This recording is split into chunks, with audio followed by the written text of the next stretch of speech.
Hello friends, welcome to target and गोल।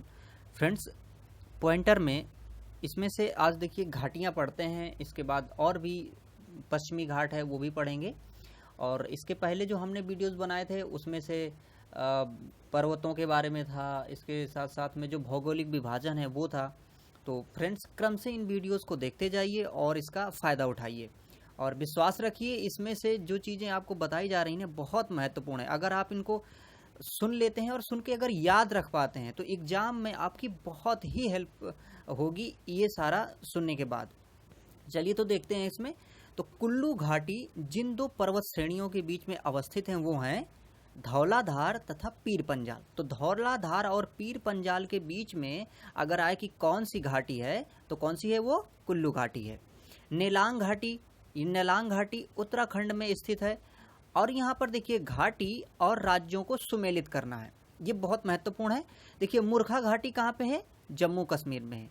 जुकू घाटी नागालैंड में है। सांगला हिमाचल प्रदेश में है और यूथांग सिक्किम में। एक बार फिर देखिए, मूर्खा घाटी कहाँ पे है, जम्मू कश्मीर में। जुकू घाटी कहाँ पे, नागालैंड में। सांगला घाटी हिमाचल प्रदेश में और यूथांग घाटी कहाँ पे है, सिक्किम में है। निम्नलिखित कथन सही हैं। अब देखिए क्या सही है इनमें से। मौन घाटी मतलब कि साइलेंट वैली है ना, या फिर इसको शांत घाटी भी कहते हैं, जो कि कहाँ पे है, केरल में है। तो मौन घाटी साइलेंट वैली राष्ट्रीय वन के निकट पथरक डावू जल विद्युत परियोजना बनाने का ये प्रस्ताव रखा गया था, तो इसलिए ये है।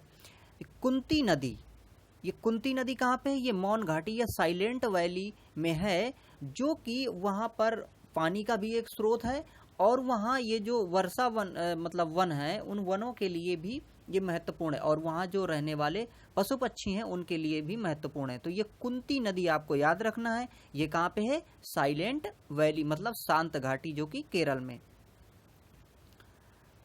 अब देखिए यहाँ पे हम दर्रे देखते हैं। दर्रे क्या होते हैं, आप जानते हैं कि जो पर्वत श्रृंखलाएं श्रेणियां होती हैं उनमें से बीच में एक निकलने का एक पास बना होता है दर्रा। जैसे कि मान लीजिए कि ये श्रेणी है, तो यहाँ से अगर निकलने का एक रास्ता अगर बन रहा है तो उसे हम दर्रा कह देते हैं, पास कह देते हैं। तो कौन सा दर्रा कहाँ है, देखिए अगर हम सेला दर्रा की बात करें तो ये कहाँ पे है, अरुणाचल प्रदेश में है। सेला दर्रा अरुणाचल प्रदेश।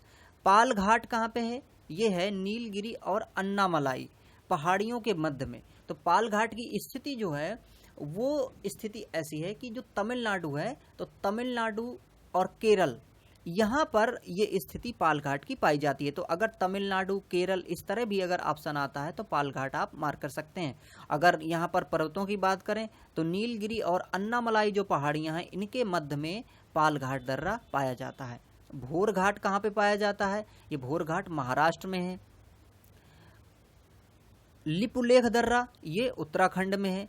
लेह जाने का जो रास्ता है वो कहाँ से, ये जोजिला। अब देखिए लेह जाने का मतलब यहाँ पे क्या है, यहाँ पे जो कि जो श्रीनगर है, तो श्रीनगर से जब हम लेह जाते हैं तो श्रीनगर से लेह जाने का जो रास्ता है ये रास्ता जोजिला पास से निकल के जाता है। नाथुला दर्रा ये सिक्किम में स्थित है।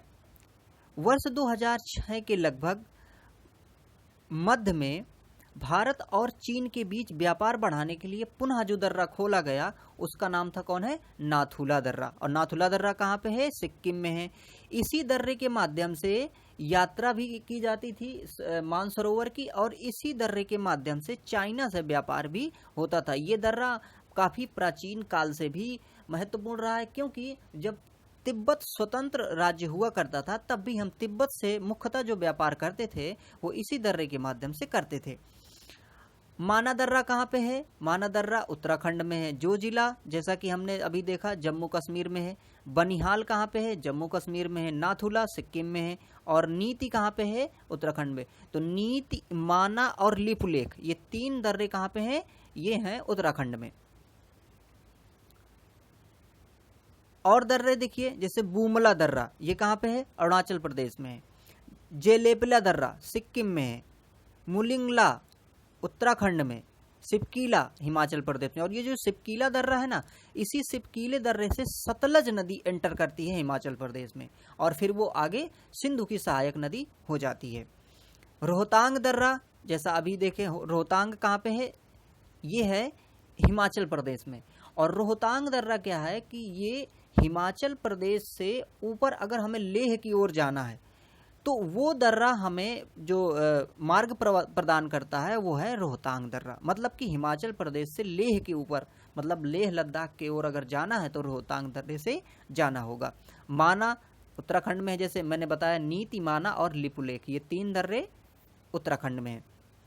पर्वतीय दर्रे का पश्चिम से पूर्व की ओर क्रम, पश्चिम से पूर्व की ओर क्रम, देखिए सिपकीला ये वही दर्रा सतलज नदी वाला है ना, लिपुलेख दर्रा, ठीक है, ये उत्तराखंड वाला। आगे नाथूला दर्रा ये सिक्किम वाला, अब बोमिडला ये कहाँ पे अरुणाचल प्रदेश वाला। तो इस प्रकार से पश्चिम से पूर्व की ओर दर्रों का ये जो क्रम है, मतलब सिपकीला, लिपुलेख, नाथूला और बोमिडला। अब यहाँ पर देखते हैं हिमरेखा और हिमनद। हिमरेखा या हिमनद जानते हैं आपकी जो पर्वतों के ऊपर जैसे हम चढ़ते हैं तो जहां से हिम शुरू हो जाता है, मतलब बर्फ का जमाव जिस एरिया से शुरू हो जाता है उसे हम हिमरेखा कहते हैं। तो हिमालय में हिमरेखा 4300 से 6000 मीटर के बीच पाया जाता है, मतलब कि 4300 मीटर की ऊंचाई से शुरू होता है, फिर इसके ऊपर कहीं कहीं पर ये 6000 मीटर में भी शुरू होता है। सबसे बड़ा हिमनद जो है वो सियाचिन है। ये सियाचिन जो ग्लेशियर है, ये सियाचिन ग्लेशियर जम्मू कश्मीर में है, और सियाचिन ग्लेशियर ही वो ग्लेशियर है जहां से हमारे भारतीय सैनिक चाइना और पाकिस्तान दोनों जगह अपनी नजरें रख सकते हैं। चौराबाड़ी ग्लेशियर ये कहाँ है, ये है केदारनाथ मंदिर के उत्तर में। मतलब जो केदारनाथ मंदिर है उस केदारनाथ मंदिर के उत्तर में अगर हम जाते हैं, यहाँ 3 से 4 किलोमीटर, तो यहाँ पर चौराबाड़ी ग्लेशियर पाया जाता है जो कि काफी प्रसिद्ध ग्लेशियर है। हिमालय के हिमनदों में पिघलने की जो गति है वो काफी तीव्र है। उत्तराखंड के कुमायूं क्षेत्र में जो अवस्थित हिमनद है उसका नाम मिलाम है ना। मिलाम हिमनद कहाँ पे है अगर आए तो उत्तराखंड में है। एक जेमू ग्लेशियर है फ्रेंड्स। तो जेमू ग्लेशियर कहाँ पे पाया जाता है, वो सिक्किम में पाया जाता है, ये सिक्किम में है वो। पठार देखते हैं। भारत के दक्कन के पठार पर बैसाल्ट निर्मित लावा शैलों का निर्माण हुआ। ये किस काल में हुआ है, क्रिटेशियस युग में। क्रिटेशियस युग में ये जो बैसाल्ट से बनी चट्टानें हैं ये निर्मित हुई हैं। मेघालय का पठार प्रायद्वीपीय पठार का ही भाग है, लेकिन ये मालदा गैप से क्या हो जाता है, अलग हो जाता है। मालदा गैप जो क्षेत्र है ये क्षेत्र हमारा पश्चिम बंगाल का क्षेत्र मोस्टली इसमें आता है, इसी मालदा गैप। और फिर इसके बाद में अगर हम करें बांग्लादेश तो वो भी क्षेत्र इसमें से आ जाता है। तो पश्चिम बंगाल बांग्लादेश का जो क्षेत्र है वो मालदा गैप कहलाता है। मालदा गैप मुख्यतः जो है वो नदियों द्वारा लाए गए मलबे से भर दिया गया है। इसके ऊपर हमें मेघालय पठार मिलता है, और मेघालय में ये जो पठार है ये हमारा दक्षिणी पठार का ही भाग है। भारत के अतिरिक्त प्रायद्वीपीय पर्वत निर्मित हुए हैं। अब देखिए जो और प्रायद्वीपीय पर्वत निर्मित हुए हैं वो पैलियोजोइक महाकल्प में निर्मित हुए हैं। छोटा नागपुर पठार का सर्वाधिक घना बसा जिला धनबाद है। और ये क्यों घना बसा है, क्योंकि वहां पर औद्योगिक गतिविधियां अधिक होती हैं, मतलब कि खनन उद्योग जो है। आप जानते हैं कि छोटा नागपुर जो पठार है इसको भारत का रूर कहा जाता है। रूर क्या है, रूर जर्मनी का एक प्रदेश है जहां पर कोयला और जो लौह उत्पादन है बहुत ज़्यादा मात्रा में होता है। इसीलिए हमने इसका नाम जो छोटा नागपुर का पठार है इसको भी भारत का रूर कहा गया है। छोटा नागपुर पठार एक अग्र गंभीर है ना, मतलब कि ये वहाँ का काफ़ी, जैसा कि अभी हमने चर्चा की कि बहुत ही महत्वपूर्ण भी है ये खनिज की दृष्टि से। यहाँ पर देखिए एक मैप दिखाया गया है लेकिन ये ज़्यादा क्लियर नहीं है, इसको थोड़ा सा हम देख लेते हैं। यहाँ पर देखिए ये मानचित्र में ABCD ये चीज़ें यहाँ इंडिकेट की गई थी। तो यहाँ पर देखिए रिफ्ट घाटी ये बताई गई है। तो रिफ्ट घाटी यहाँ पे नर्मदा की जो घाटी थी यहाँ पे इसको ही रिफ्ट घाटी बताया गया। छत्तीसगढ़ का मैदान जो है वो इधर पे छत्तीसगढ़ का मैदान था। और छोटा नागपुर पठार यहाँ पे और ऊपर जाएंगे तो झारखंड के इधर आपको मिल जाएगा। और फिर ये यहाँ पर इसका अगला था पठार और वर्षा क्षेत्र। तो ये नीचे का जो क्षेत्र है ये पठार, और एक यहाँ पे है वर्षा छाया क्षेत्र। देखिए वर्षा छाया क्षेत्र जो अपना पश्चिम घाट है, तो पश्चिम घाट का जो पर्वत पाया जाता है, मैं आपको इस तरह से थोड़ा बता सकता हूँ फ्रेंड्स। ये ऐसे देखिए, जैसे ये पश्चिम घाट का ये पर्वत है, ठीक है। अब ये पर्वत से इधर से जब ये मानसून चलता है तो यहाँ तो बारिश हो जाती है, लेकिन इस तरफ क्षेत्र में यहाँ पर बारिश नहीं हो पाती है। इसी को वृष्टि छाया क्षेत्र भी कहते हैं। तो ये वृष्टि छाया क्षेत्र यहाँ पर डी उसमें रखा गया था। मालवा का पठार, छोटा नागपुर पठार, दक्कन का पठार तथा प्रायद्वीपीय पठार में से अरावली एवं विंध्य श्रृंखलाओं के मध्य स्थित कौन सा पठार है? मतलब कि विंध्य श्रेणी और अरावली श्रेणी, इन दोनों श्रेणियों के मध्य में जो पठार है उसका नाम मालवा पठार है। दंडकारण्य क्षेत्र कहाँ पे अवस्थित है? ये छत्तीसगढ़ और उड़ीसा, इन क्षेत्रों में दंडकारण्य क्षेत्र है। यह दंडकारण्य है। दंडकारण्य भारत के मध्य क्षेत्र में स्थित है। तटीय भागों के बारे में देखते हैं, तो तटीय में देखते हैं भारत की तटरेखा। तटरेखा का मतलब ये है कि जहाँ जहाँ से समुद्री क्षेत्र भारत में लगता है उसी को हम तटरेखा कहते हैं। तो भारत का औसत समुद्र तल जो नापा जाता है गहराई का, वो कहाँ से नापा जाता है? चेन्नई से नापा जाता है कि औसत इसका समुद्र का तल कितना है। भारत के प्रादेशिक जल क्षेत्र का विस्तार तटरेखा से या तट से 12 समुद्री मील तक है। इसका मतलब ये है कि अगर मान लीजिए ये हमारा भारत का क्षेत्र है, तो यहाँ से हम कितना जाएंगे? 12 जाएंगे समुद्री मील, है ना। तो 12 समुद्री मील तक जो हमारा क्षेत्र रहेगा वो कौन सा? प्रादेशिक क्षेत्र रहता है। भारत की तटरेखा की कुल लंबाई कितनी है? ये है 7500 किलोमीटर। मतलब कि जो तटरेखा की लंबाई है 7500 है। और अगर हम बात करें कि जो भूमि वाली क्षेत्र है वो है 15,000। भारत की सबसे अधिक लंबा समुद्री तट भारत में किस राज्य में है? वो है गुजरात राज्य में। गुजरात राज्य का समुद्री तट सबसे अधिक है। भारत में जो तट रेखा है वो कितने राज्यों से लगती है? तो वो 9 राज्यों से लगती है, जो कि अगर हम बात करें तो गुजरात से लेके इधर पश्चिम बंगाल तक उसका क्षेत्र पूरा नीचे से पाया जाता है राउंड पे। प्राचीन भारतीय ऐतिहासिक भूगोल में रत्नाकर शब्द ये किसके लिए प्रयोग हुआ है? रत्नाकर शब्द प्रयोग हुआ है हिंद महासागर के लिए। रत्नाकर का मतलब होता है वो जिसके पास रत्नों का भंडार है, इसलिए इसको क्या कहते हैं? रत्नाकर कहते हैं। पश्चिमी तट, अब पश्चिमी तट को देखते हैं यहाँ पे। तो भारतवर्ष के पश्चिमी तट शहरों में कन्नूर, नागरकोइल, जंजीरा एवं सिंधुदुर्ग का उत्तर से दक्षिण में क्रम क्या है? मतलब कि क्या? कन्नूर, नागरकोइल, जंजीरा एवं सिंधुदुर्ग। अगर इनको उत्तर से दक्षिण में मिलाया जाए तो इनका सही क्रम बनेगा जंजीरा, कन्नूर, नागरकोइल और सिंधुदुर्ग। अगर आप यात्रा करें एक जगह की और उसका विवरण ऐसा है कुछ, अगर आपको यत्र तत्र कुछ अनोखे डेनमार्क वासी मिले, परंतु उसका कारण यह है कि डेनमार्क की चौकी हुआ करती थी। यह अनूठा नगर, उसका दुर्ग और सुंदर गिरजाघर, नया जेरूसलम, सूनी सड़कें और उजड़ तटाग्र सब मिलकर अद्भुत रत्न बना देते हैं। इस उक्ति को मतलब या फिर ये जो उक्ति है ये किस प्रदेश के बारे में कहा जा रहा है?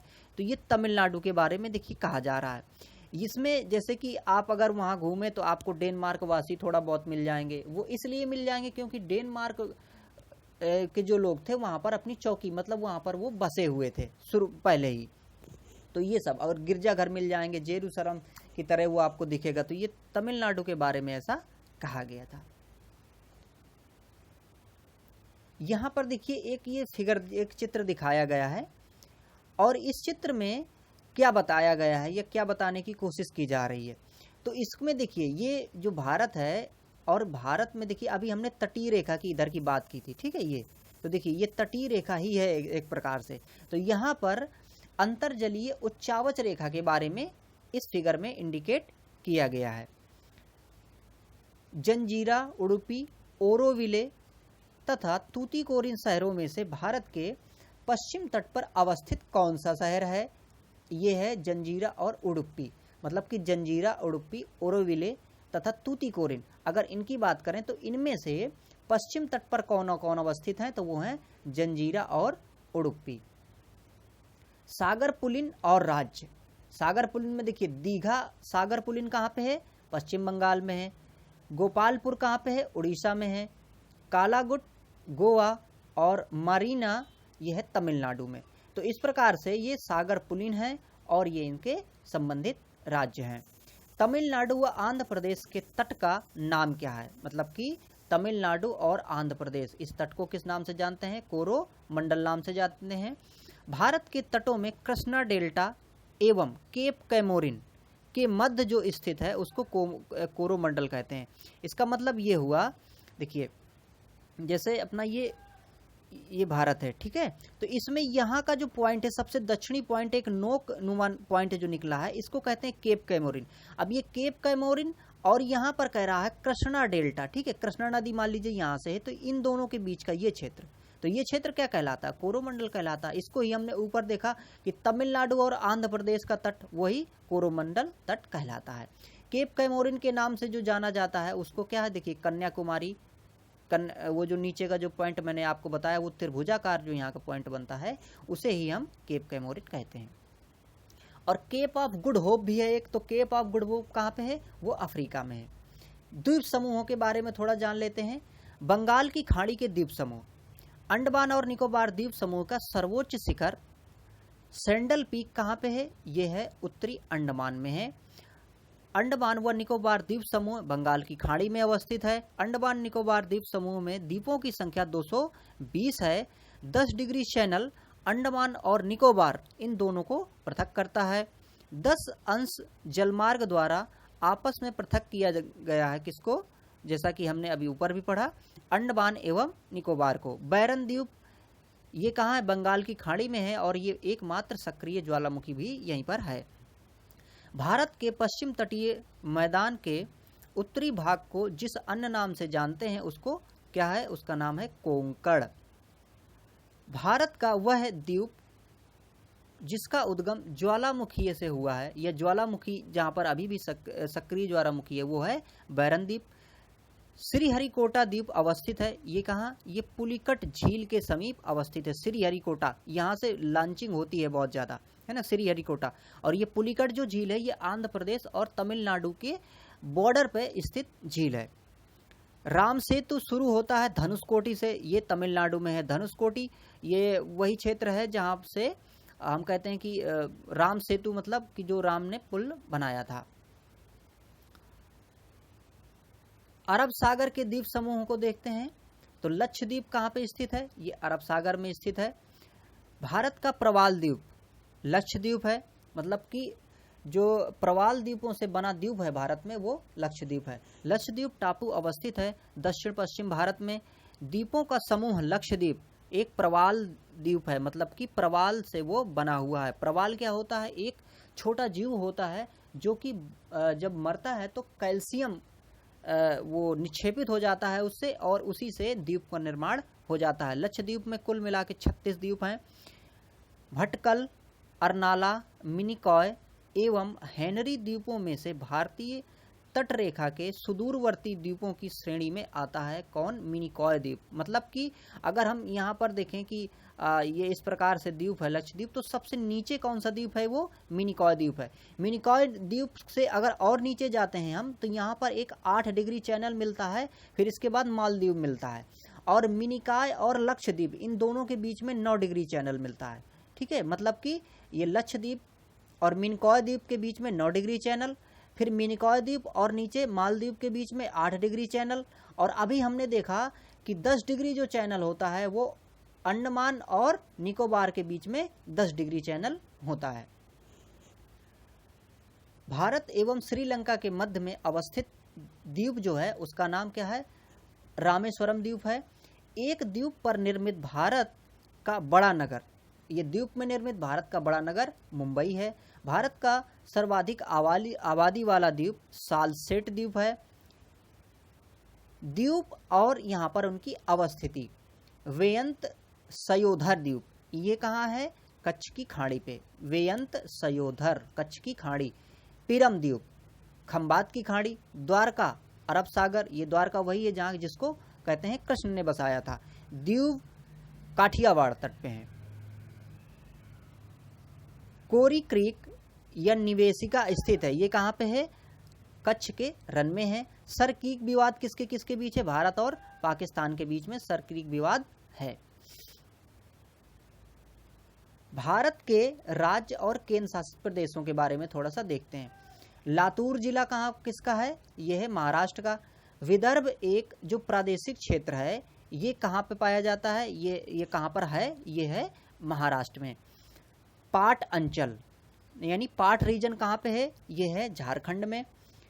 झुमरी तलैया नाम से एक रेडियो स्टेशन हुआ करता था जहाँ की फरमाइश बहुत प्रसिद्ध हुआ करती थी। तो ये झुमरी तलैया कहाँ का था स्टेशन? ये था कहाँ का? झारखंड का था। भारत का कोहिनूर किसे कहा जाता है? ये कहते हैं आंध्र प्रदेश को। मणिपुर का अधिकांश जो धरातल है वो पर्वतीय है, यानी पर्वतों से वो घिरा हुआ है। मणिपुर में कुछ लोग लटकी हुई गाद यानी सिल्ट से बंधे हुए अपतरण मतलब कि वीड्स और सड़ती वनस्पति के तैरते हुए द्वीपों पर बने हुए मकानों में रहते हैं। इन द्वीपों को क्या कहते हैं? फुमड़ी। क्या कहते हैं? फुमड़ी। ये मणिपुर तरफ अगर हम जाते हैं फ्रेंड्स तो वहाँ पर इस तरह के द्वीप मिल जाते हैं। मतलब कि जैसे एक झील होगी, झील में कई मतलब सड़ी सड़ी वनस्पतियाँ और इस तरह से वो एक सिल्ट गाद से लदा हुआ एक बन जाएगा वो, फिर उसी में लोग ऊपर रहते हैं। इसे फुमड़ी नाम से जानते हैं। भारत में सिलिकॉन स्टेट कहाँ पे है? कर्नाटक में। सिलिकॉन वैली आपने नाम सुना होगा, अमेरिका में। सिलिकॉन वैली जो है वो कंप्यूटिंग के लिए बहुत प्रसिद्ध है। तो भारत में सिलिकॉन वैली कहाँ पे है? कर्नाटक पे है। भारत में सिलिकॉन वैली देखिए बंगलुरु है ना, तो वही कर्नाटक में बंगलुरु जो है वो सिलिकॉन वैली, क्योंकि यहाँ कंप्यूटर का बहुत काम होता है, सॉफ्टवेयर का निर्माण के लिए और सॉफ्टवेयर की रिपेयरिंग के लिए बहुत काम होता है। औरंगाबाद कहाँ पे है? महाराष्ट्र में। पालनपुर कहाँ है? गुजरात में है। हुबली कहाँ पे? कर्नाटक में है। गुंटूर कहाँ पे है? आंध्र प्रदेश में है। मैदानों की देखिए यहाँ बात की जा रही तो छत्तीसगढ़ में छत्तीसगढ़ का मैदान है। झारखंड में छोटा नागपुर का पठार मिलता है। और महाराष्ट्र जो है वो वृष्टि छाया क्षेत्र में इसका कुछ क्षेत्र आता है। कर्नाटक मालडन, ये क्षेत्र कर्नाटक में है। अंबाला, खुर्जा, करनाल एवं रोहतक में से राष्ट्रीय राजधानी क्षेत्र में अवस्थित है। तो राष्ट्रीय राजधानी क्षेत्र में कौन है? खुर्जा, करनाल और रोहतक। मतलब कि अंबाला, खुर्जा, करनाल और रोहतक, इसमें से जो राष्ट्रीय राजधानी क्षेत्र एनसीआर में है वो कौन है? खुर्जा, करनाल और रोहतक। दिल्ली के अतिरिक्त राष्ट्रीय राजधानी क्षेत्र में सम्मिलित है क्या है? हरियाणा, उत्तर प्रदेश एवं राजस्थान के कुछ क्षेत्र। मतलब कि हरियाणा का क्षेत्र, उत्तर प्रदेश का क्षेत्र और राजस्थान का क्षेत्र एनसीआर में सम्मिलित है। मध्य प्रदेश की सीमा किससे किससे लगती हैं? गुजरात से, राजस्थान से, उत्तर प्रदेश से, छत्तीसगढ़ और महाराष्ट्र से। क्षेत्रफल के क्रम पे भारत के जो 4 बड़े राज्य हैं वो इस प्रकार हैं: राजस्थान, मध्य प्रदेश, महाराष्ट्र, उत्तर प्रदेश। भारत के समस्त राज्यों में क्षेत्रफल के हिसाब से जो उत्तर प्रदेश है वो चौथे स्थान पर है। भारत के राज्यों हिमाचल प्रदेश, उत्तराखंड, छत्तीसगढ़ एवं झारखंड का उनके क्षेत्रफल के अवरोही क्रम है: छत्तीसगढ़, झारखंड, हिमाचल प्रदेश और उत्तराखंड। कर्नाटक, राजस्थान, तमिलनाडु, महाराष्ट्र का उनके भौगोलिक क्षेत्र के अनुसार घटता क्रम इस प्रकार होगा: राजस्थान, महाराष्ट्र, कर्नाटक और तमिलनाडु। उत्तर प्रदेश, मध्य प्रदेश, राजस्थान एवं उत्तराखंड में क्षेत्रफल में कौन छोटा है? तो छोटा है यहाँ पे उत्तराखंड। भारत का लगभग 30% क्षेत्र 3 राज्यों से मिलकर बनता है। ये 3 राज्यों में ही 30% क्षेत्र घेरे हुए हैं, वो हैं राजस्थान, मध्य प्रदेश और महाराष्ट्र। भारत में जनसंख्या के अनुसार तीसरा और क्षेत्रफल के हिसाब से 12वां राज्य है वो कौन है? वो है बिहार। उत्तर प्रदेश के समवर्ती राज्यों में हिमाचल प्रदेश, हरियाणा, राजस्थान, मध्य प्रदेश, छत्तीसगढ़, झारखंड, बिहार एवं उत्तराखंड हैं तथा इसके साथ में एक केंद्र शासित प्रदेश दिल्ली भी इसमें इसकी सीमा से जुड़ा हुआ है। असम कितने राज्यों से घिरा है? ये 7 राज्यों से घिरा हुआ है और जो 7 स्टेट्स जो हैं उनमें से सभी असम से मिलते हैं। महाराष्ट्र, बिहार, उड़ीसा एवं आंध्र प्रदेश में से छत्तीसगढ़ की सीमा उभयनिष्ठ नहीं है, मतलब कि उससे नहीं मिलती है। महाराष्ट्र, बिहार, उड़ीसा और आंध्र प्रदेश में छत्तीसगढ़ की सीमा किससे नहीं मिलती? ये बिहार से नहीं मिलती है। दिल्ली, जोधपुर, नागपुर एवं बंगलुरु में से माद समुद्र तट की ऊंचाई अधिकतम कहाँ की है? बंगलुरु की है। राजस्थान के जो मरुस्थल क्षेत्र के लिए उसके लिए कुछ चीजें ऐसी हैं या कुछ उसके कथन ये हैं, यह विश्व का सबसे घना बसा हुआ मरुस्थल है, मतलब कि राजस्थान का जो मरुस्थल है ये विश्व का सबसे घना बसा हुआ मरुस्थल है। यह लगभग 10,000 वर्ष पुराना है, जिसका कारण अत्यधिक मानवीय हस्तक्षेप रहा है। यहाँ केवल 40 से 60% क्षेत्र कृषि के लिए उपयुक्त है और शुद्ध बोए गए कृषि क्षेत्र के कारण यहाँ पर चारागाह जो हैं काफ़ी मतलब विस्तृत हैं, या फिर अगर जो कृषि क्षेत्र ज़्यादा बढ़ाया गया है तो चारागाहों को यहाँ कमी हो गई है।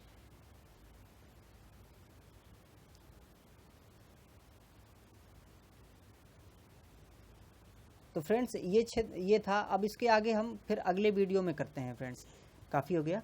तो फ्रेंड्स इस वीडियो को आपने देखा, आपका बहुत बहुत धन्यवाद और इसमें से देखते रहिए, बाकी वीडियोस भी आप देखिए। Thank you.